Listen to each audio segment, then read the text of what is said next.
સ્વામિનારાયણ ભગવાનની જય.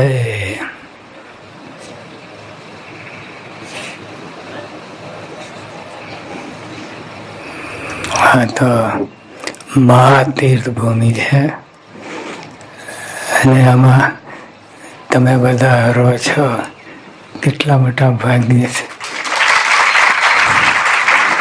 પણ એ મહિમા સમજાવવું જોઈએ, નહીં તો કાંઈ નહીં, હવામાં બધું જાય. પણ ભગતજીમાં ખરેખર બહુ સુરીર. તે વખતે ગુણાતીતાન સ્વામીને ઓળખાવાની વાત એ ભગતજીએ કરી. કેટલા કષ્ટ વેઠ્યા, કેટલું બધું કર્યું, પણ તોય ગુણાતીતાન સ્વામીને ઓળખાયા, છતરાયા કર્યા અને બોલે આ બેઠું છે અક્ષર છે, આ જાય છે અક્ષર છે. એ વાતે વાતે શ્વાસે શ્વાસે અને ભગતજી મહારાજ સૂઈ ગયા હતા. અને સ્વામીએ ગુણાતીતાન સ્વામી મોકલ્યા કોઈને કે જાઓ ભગતજીને તેડી લાવો. એ ગમે એટલું કે તો ભગતજી જાગે જ નહીં. પછી આવીને કંટાળીને કે આ તો બહુ ઊંઘણસી છે, જાગતા જ નથી. કેટલી વાર કહ્યું તો ગુણાતીતાન સ્વામી કે તમે શું કરીને સંબોધ્યો હતો? તો કે ભગતજી નહીં, ગુણાતીત કહો તો જાગશે. અને જ્યાં કહું ગુણાતીત જાગો, તરત જ બેઠા થઈ ગયા. એટલે 24 કલાક રટન જ હતું. ગુણાતીત છું, ગુણાતીત. આપણે કહીએ હું અક્ષર છું, પણ અક્ષર સમજતા નથી. બીજી સેકન્ડે તો ક્યાંય વિચાર આવે જ કરે, ભલાના.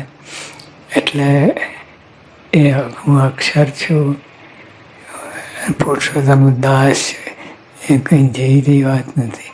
સર્વોપરી સારનું સાર, એનાથી પર કોઈ વાત જ નથી. શાસ્ત્ર સકલનો સાર પરમે, બ્રહ્મ અને પરબ્રહ્મ. એનાથી ઉપર કોઈ છે જ નહીં. એટલે આપણે પાપા પગલી કરીએ છીએ. ઘણું સારું છે, આટલું શાસ્ત્રીમાં જ એમની કૃપાથી આપણે આટલે આવ્યા છે. એ તો પહેલાં કાંઈ કોઈ સમજતું જ નહોતું. એટલે પણ આપણે આગળ ને આગળ વધુ આ ગુણાતીત જ્ઞાનમાં ડોક્યું કરવું અને એ જ મુખ્ય છે. ભલે બીજી બધી પ્રવૃત્તિ કરો એની ના નથી, પણ અંતરમાં મહારાજ સ્વામી સિવાય કાંઈ લોચો જોઈએ નહીં. અંતરમાં બહાર બધી પ્રવૃત્તિ કરીએ તો બહાર પ્રવૃત્તિ કરવામાં એમાં પડઘો પડે છે. અંતરને જે સમજણ હોય એનો જીવન તમને ખ્યાલ આવે. હવે મહારાજ સ્વામિનારાયણ હરે સ્વભાવને વિશે શત્રુપણું રાખ્યા. ખોટું ટાઇટલ છે. વચનાવત મધ્યનું 15મું સત્સંગીને વિશે શત્રુપણું રાખ્યાનું એવું જોઈએ. બરાબર, સત્સંગને વિશે શત્રુપણું રાખ્યાનું કે સ્વભાવને વિશે શત્રુપણ. પણ આપણે સત્સંગી વિશે શત્રુપણું રાખ્યા એવું હગડ હોય છે. એટલે ભાવ ના હોય, મહિમા ના હોય, એ સત્સંગની વિશે નહીં, સ્વભાવની વિશે. અને સ્વભાવ તો આપણે હાથો હાથ મિલાઈને ચાલે છે. સ્વભાવથી જુદા પડતા નથી. સ્વભાવને શત્રુ રાખવાનું, પણ એને બદલે એ આપણને પંપારે છે અને કાનપટ્ટી જાલીને સ્વભાવ આપણને લાતાટે છે. પણ એને વિશે જો શત્રુપણું રાખે તો કામ થઈ જાય, ઘણું મોટું કામ થઈ જાય.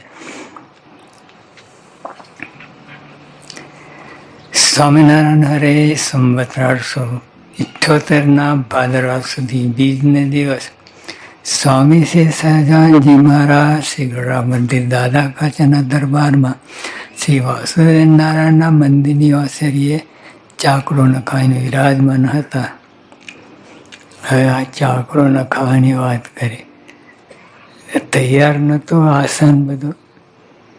જ્યારે મહારાજ આજ્ઞા કરે તારે ચાકડો નાખે. ચાકડો એટલે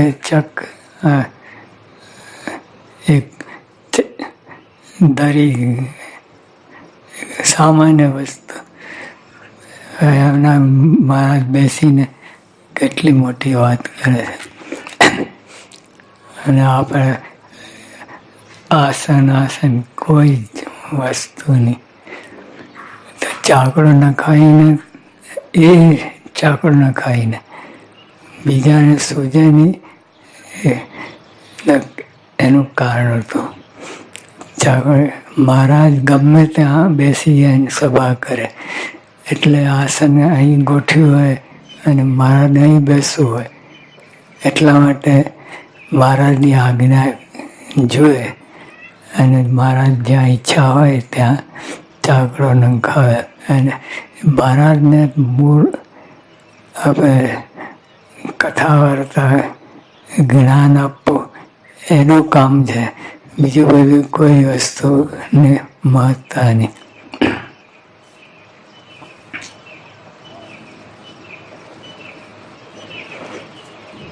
પછી શ્રીજી મહારાજે સર્વે પરમહંસને પ્રશ્ન પૂછ્યો છે.